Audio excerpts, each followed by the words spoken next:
आपने Rajasthan cooperative dairy federation के परिवेदन पर बोलने का मौका दिया, इसके लिए मैं आपका बहुत बहुत धन्यवाद देता हूं।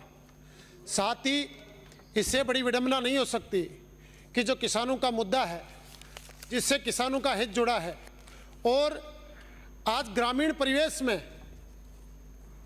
किसान परिवारों के पास आय का एकमात्र स्रोत डेयरी है।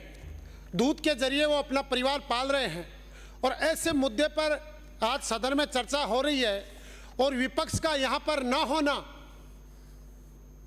उनका संवेदनहीन दर्शाता है और किसानों के प्रति उनके झूठे प्रेम को प्रदर्शित करता है। जो खोखले वादे, जो खोखले दावे वो लोग करते हैं, किसान के भले की बात करते हैं, आज ऐसे मुद्दे पर चर्चा हो रही है और वहाँ पे विपक्ष यहाँ से सदन से गायब है।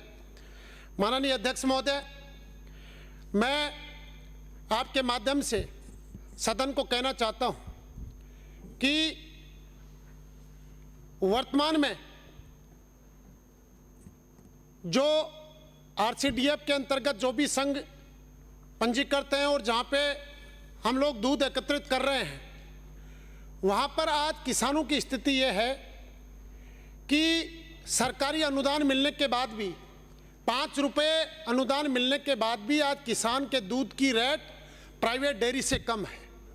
और पिछले 5 साल में कांग्रेस सरकार ने दुग्ध उत्पादकों के लिए एक भी कोई ऐसी योजना नहीं लाए जिससे ज़्यादा किसान डेयरियों से जुड़ें या उनके परिवारों को दूध से आमदनी ज़्यादा हो। माननीय अध्यक्ष महोदय, मैं सदन के माध्यम से आपसे निवेदन करना चाहता हूं कि वर्तमान समय में हमें दुग्ध उत्पादकों की आर्थिक स्थिति को देखते हुए समय पे उनका भुगतान हो, और जो प्राइवेट डेयरियां हैं उनसे हमारे डेयरियों की रेट उनसे ज़्यादा हो, तभी इस परिस्थिति के अंदर ज़्यादा से ज़्यादा किसान इसमें जुड़ सकते हैं। माननीय अध्यक्ष महोदय, मैं एक निवेदन आपसे करना चाहता हूं कि सबसे बड़ी बात जो डेयरी आरसीडीएफ के अंदर और पूरे संघों में जो पद स्वीकृत हैं, 3983 पद स्वीकृत हैं और वर्तमान में 927 पद भरे हुए हैं और 3000 पद 56 पद खाली हो चुके हैं। इस स्थिति में हमें यह देखना है, क्योंकि पिछले 5 साल में सरकार ने कोई भर्तियां नहीं की जिससे ये पद रिक्त रहे। मेरी सरकार से अपील है कि यह अगर पद नहीं भरे जाएंगे तो दुग्ध उत्पादकों का भला नहीं हो सकता और डेयरी का विकास नहीं हो सकता। सदन के माध्यम से ये मैं बताना चाहता हूँ। मैं सदन के एक बात और ध्यान में दिलाना चाहता हूँ। श्रीमान जी, पूरे राजस्थान के अंदर ई प्रोक्योरमेंट सिस्टम से लेबर के कॉन्ट्रैक्ट होते हैं, लेकिन टोंक और सीकर डेयरी के अंदर नियम विरुद्ध लेबर के टेंडर किए जाते हैं।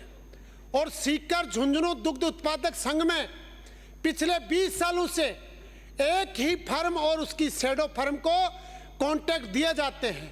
किसी भी संस्था का लाभ तभी होता है जब उसकी आय वैसे अधिक हो, और सबसे बड़ा खर्चा सीकर झुंझुनू दुग्ध उत्पादक संघ में ठेकेदार का जो लेबर कॉन्ट्रैक्ट है उसमें दिया जा रहा है, और महीने के लगभग 60 से 66 लाख रुपए उसको दिए जा रहे हैं। जबकि अगर पारदर्शिता से वो ठेके दिए जाएं तो मुश्किल से 15 से 20 लाख रुपए महीने में वो काम करवाए जा सकते हैं।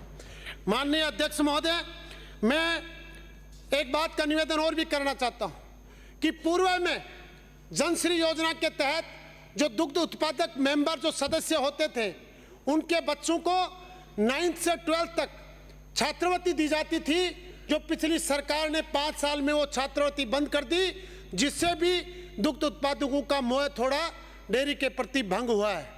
मैं माननीय आपके माध्यम से कहना चाहता हूं कि सभी जो समितियां हैं उन पे बीएमसी दी जाए और सभी डेयरियों को कैनलेस किया जाए। सीकर डेयरी को विशेष तौर से मैं मंत्री महोदय को सदन के माध्यम से कहना चाहता हूं कि उसको कैनलेस करने की जरूरत है ताकि भ्रष्टाचार कम से कम हो। माननीय अध्यक्ष महोदय, लास्ट में 2 मिनट में मैं मेरी बात खत्म करूंगा 4 मिनट, कि 6 मिनट हो पिछली गए। कांग्रेस सरकार में जो डेयरी में चुनाव हुए बहुत ज्यादा हस्तक्षेप हुआ और आज ठेकेदार इतने मजबूत हो चुके हैं। पिछले 5 साल का मैंने कार्यकाल देखा है सीकर झुंझुनू दुग्ध उत्पादक संघ का कि जो एमडी ठेकेदार लगाता है वो एमडी वहां डेयरी में लगता है। मैं मंत्री महोदय से निवेदन करना चाहता हूं कि जो 5 साल में जो परिपाटी रही है, जो ठेकेदारों की मनमर्जी और भ्रष्टाचार चला है, वो इस सरकार के अंदर अपनी भारतीय जनता पार्टी की सरकार में बंद हो, ताकि पशुपालकों को अधिक से अधिक लाभ मिले। और धन्यवाद माननीय अध्यक्ष महोदय, और मैं अंत में एक ही बात कहना चाहता हूं कि जो भी दुग्ध उत्पादक हैं, सरकार के माध्यम से ऐसी व्यवस्था हो कि हर दुग्ध उत्पादक को पशुपालन के लिए लोन का सरलीकरण हो और लोन उनको ज्यादा से ज्यादा दिया जाए, ताकि वो पशु पालकर और डेयरी में अपना योगदान दे माननीय सके। अध्यक्ष आपने महोदय। मुझे बोलने का मौका दिया, धन्यवाद। 4 मिनट में अपना पूरा करिए।